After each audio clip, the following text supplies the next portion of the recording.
Ravensbrück foi o único campo de concentração nazista construído especialmente para mulheres.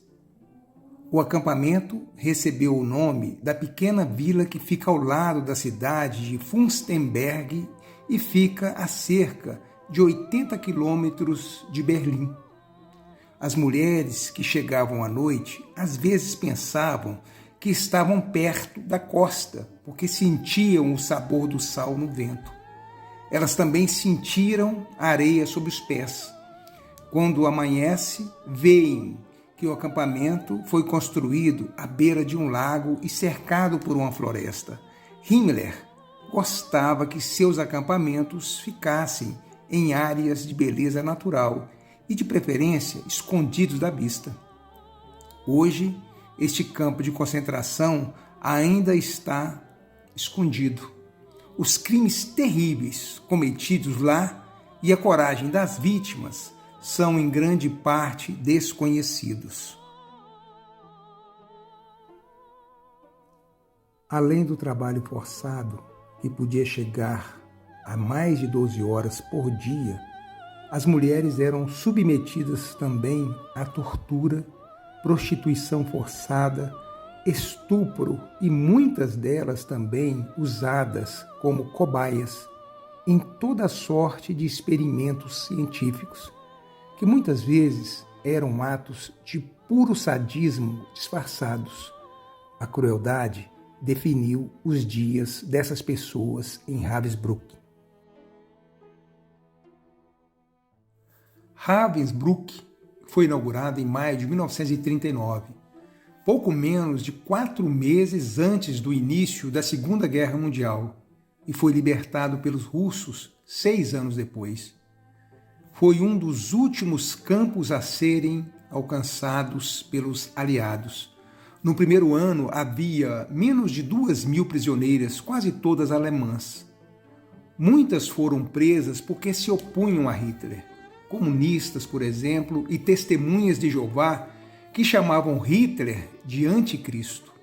Outras foram presas simplesmente porque os nazistas as consideravam seres inferiores e queriam que fossem removidas da sociedade. Prostitutas, criminosas comuns, mulheres marginalizadas e ciganas. Mais tarde, o campo acolheu milhares de mulheres capturadas em países ocupados pelos nazistas, muitas das quais tinham lutado na resistência. As crianças também foram levadas para lá.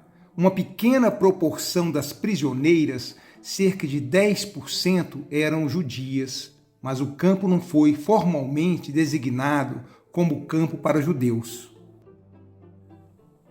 No seu auge, Ravensbrück tinha uma população de cerca de 45.000 mulheres. Ao longo dos 6 anos de sua existência, cerca de 130.000 mulheres passaram por seus portões para serem espancadas e famintas, trabalharem até a morte, envenenadas, executadas e gaseadas. As estimativas do número final de mortos variam de cerca de 30.000 a 90.000 mulheres. O número real provavelmente está em algum lugar no meio, mas tendo em vista os poucos documentos que sobreviveram das SS sobre o campo, ninguém jamais saberá com certeza. A destruição em massa de evidências em Ravensbrück é outra razão pela qual a história do campo permaneceu obscura. Nos últimos dias, o arquivo de cada prisioneira era queimado no crematório ou em fogueiras, junto com os corpos. As cinzas foram jogadas no lago. Os julgamentos de Ravensbrück foram uma série de 7 julgamentos de crimes de guerra contra os funcionários do campo de concentração de Ravensbrück, realizados pelas autoridades britânicas em sua zona de ocupação em Hamburgo, na Alemanha, após o fim da Segunda Guerra Mundial. Esses processos foram realizados perante um tribunal militar. De 3 a 5 juízes nesses julgamentos eram oficiais britânicos, auxiliados por um advogado. Funcionários do campo de concentração de todos os níveis eram considerados réus. Os oficiais das SS, médicos do campo, guardas e alguns prisioneiros funcionários que tinham torturado ou maltratado outros presos. No total, 38 réus foram julgados nesses 7 processos. 21 réus eram mulheres. As execuções relativas a estes processos foram realizadas na forca da prisão de Hamelin. Nos países que perderam grande número de mulheres no campo, os grupos de sobreviventes tentaram manter viva a memória. Estima-se que 8.000 francesas, 1.000 holandesas, 18.000 russas e 40.000 polonesas foram presas. No entanto, por diferentes razões, em cada país a história foi obscurecida.